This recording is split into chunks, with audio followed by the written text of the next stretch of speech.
Radical മുസ്ലിമിന്റെ സ്വഭാവത്തിലേക്ക് ഹിന്ദുക്കളെ കൊണ്ടുവന്നിരിക്കുന്നു. ഈ അറിവ് എവിടെ നിന്ന് കിട്ടി? പത്രത്തിൽ നിന്ന് അടിച്ചു മാറ്റിയതാ.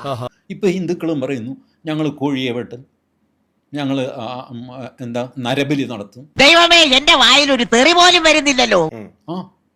നിങ്ങൾക്കത് ചെയ്യാം, എനിക്കും ചെയ്യാം. There has to be an end to this radical Islam. എന്നെ കൊണ്ട് ഈ നാട്ടുകാർക്ക് ദ്രോഹം അല്ലാതെ എന്തെങ്കിലും ഗുണം ഉണ്ടായിട്ടുണ്ട്? ഭാരതത്തിന് ആവശ്യമില്ല. നിനക്കെന്തൊരു ബുദ്ധിയാടാ കീടമേ. അസൂയപ്പെട്ടിട്ട് കാര്യമില്ല. സൗദി അറേബ്യയിലോ UAE-യിലോ ബഹ്റൈനിലോ ഖത്തറിലോ ഇറാനിൽ പോലും ഇല്ലാത്ത ഒരു വാശി ഇവിടത്തുകാർക്ക് എന്താണ്? എന്തൊരു അറിവാണ്. കൈരളി TV-യിൽ അശ്വമേധം നടത്താൻ ക്ഷണിച്ചതാ, ഞാൻ പോയില്ല. എന്തിനാണ് ഈ വേണ്ടാത്ത ആചാരങ്ങൾ? അത് പുറത്തേക്ക് ശരി, എല്ലാവരും ഇറച്ചി കഴിക്കുന്നു, വെട്ടുന്നു, ആകെ ഒരു ദുരന്ത കഥയാണ്. കോഴിയെ വെട്ടുന്നു, വീട്ടിൽ കോഴിയെ കൊന്ന് കറി വയ്ക്കുന്നു, ഒക്കെ ചെയ്യുന്നുണ്ട്. അത് ചെയ്തുകൂടാ. എന്നിട്ട് പ്രകോപിതനായി കഴിഞ്ഞാൽ പ്രകോപിതനായവന്റെ കുറ്റം. എന്താണ് നിങ്ങൾ ഈ പറയുന്നത്? നാട്ടുകാർക്ക് അങ്ങനെ ഒരു അഭിപ്രായമില്ലല്ലോ. എന്നാ പിന്നെ ഞാൻ മറ്റേ എടുക്കട്ടെ. മറ്റേത് മലപ്പുറത്തെ കുറ്റം പറയരുത്, മുസ്ലിങ്ങളെ കുറ്റം പറയരുത്. എന്താ ഇപ്പം മുസ്ലിങ്ങളെ സ്വർണം കൊണ്ടുണ്ടാക്കിയത്? എങ്ങനെയുണ്ട്? സംഭവിക്കില്ലേ? അവരൊക്കെ കുറ്റം പറഞ്ഞാൽ എന്താ? മലപ്പുറത്തെയും മുസ്ലിങ്ങളെയും കുറ്റം പറഞ്ഞാൽ എന്താ കുഴപ്പമെന്നാണ്? എന്താ കുഴപ്പം?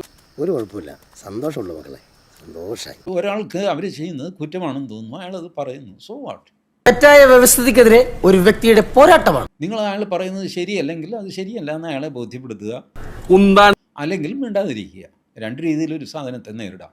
ഒരു വിലിഫിക്കേഷൻ ക്യാമ്പയിനാണെന്ന് എനിക്ക് തോന്നുന്നു. ചേട്ടാ ഇനിയിപ്പോ പോലീസ് വന്നാലേ ചേട്ടത്തൊക്കെ പറയല്ലോ. ചേട്ടാ പോലീസ് വരും, സംഭവം കഴിയുന്നുണ്ട്. മലപ്പുറത്ത് വെള്ളാപ്പള്ളി പറഞ്ഞ പോലത്തെ പ്രശ്നങ്ങളുണ്ടെന്നാണോ വിശ്വസിക്കുന്നത്? ഞാൻ മലപ്പുറത്ത് പോയി നോക്കിയിട്ടില്ല, എൻ്റെ കയ്യിൽ ഡാറ്റയും ഇല്ല. ചേട്ടന് ഇതിനെപ്പറ്റി വലിയ ധാരണയില്ലല്ലേ?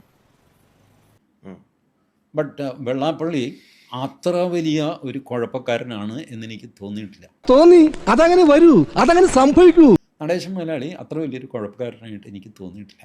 ഞാനൊരു വലിയ സംഭവം അല്ലേ? എന്താണ് മുസ്ലിങ്ങളെ വിമർശിച്ചാൽ പ്രശ്നം അല്ലേ? എന്താ പ്രശ്നം? എനിക്ക് മനസ്സിലായി. മുസ്ലിങ്ങളെ വിമർശിച്ചാൽ വർഗീയതയായി. ഗംഗമായി ഇനി ഒരു കത്തിക്കുത്തും കൊലപാതകവും കൂടെ നടന്നു കിട്ടിയാൽ ഊച്ചാളിക്കുറുപ്പ് കലക്കും. ഹിന്ദുക്കളെ വിമർശിക്കാം, ക്രിസ്ത്യാനികളെ വിമർശിക്കാം, മുസ്ലിമിനെ വിമർശിച്ചുകൂടാ. എന്താ ഇപ്പം മുസ്ലിങ്ങളെ സ്വർണം കൊണ്ടുണ്ടാക്കിയത്? എന്നെ കൊണ്ട് പിരികേറ്റ് ഇതൊക്കെ ചെയ്യിച്ച ബക്രീദിൻ്റെ ദിവസം വീട്ടുമുറ്റത്ത് തന്നെ ഇട്ട് പശുവിനെ അറക്കണമെന്ന് വാശിയുള്ളൊരു മുസ്ലിമിനെ ഞാൻ കണ്ടിട്ടില്ല. അതുകൊണ്ടാണ് ഞാൻ പറയുന്നത്, ഈ ചെറ്റകളെ ഒതുക്കി നിർത്തണം. ബട്ട് ഹിന്ദുവിനെ പ്രകോപിപ്പിക്കാനായിട്ട് കേൾക്കുന്നവരെന്താ വിചാരിക്കുക? അല്ല, അത് മുമ്പ് ഉണ്ടായിരുന്നാലും അല്ല, മുൻപും ഈ ബക്രീദിന് അവരവരുടെ വീട്ടിലോ അല്ലെങ്കിൽ പള്ളിയുടെ പരിസരത്തോ ഇതൊക്കെ ചെയ്തിരുന്നു. സ്റ്റഡി ക്ലാസ്സിലൊന്നും കൃത്യമായി വരാത്തതുകൊണ്ടാണ് നിനക്കൊന്നും മനസ്സിലാവാത്തത്. ഇപ്പോഴെന്താണ് ഈ പ്രശ്നം എന്നുള്ളതാണ്. അത് കൂടുതൽ ഈ മസിൽ ഫ്ലെക്സിംഗ് ആണ്, മസിൽ പടപ്പിക്കുക എന്ന് പറയും. മനുഷ്യന്റെ ഓരോ അവസ്ഥ എന്നല്ലാതെ എന്താ പറയാ. ഓവർ സ്മാർട്ട് ആവണമെന്ന് എനിക്ക് ഇഷ്ടമാണ്, പക്ഷെ ഇത്രയ്ക്ക് അങ്ങനെ ഓവർ ആവരുത്.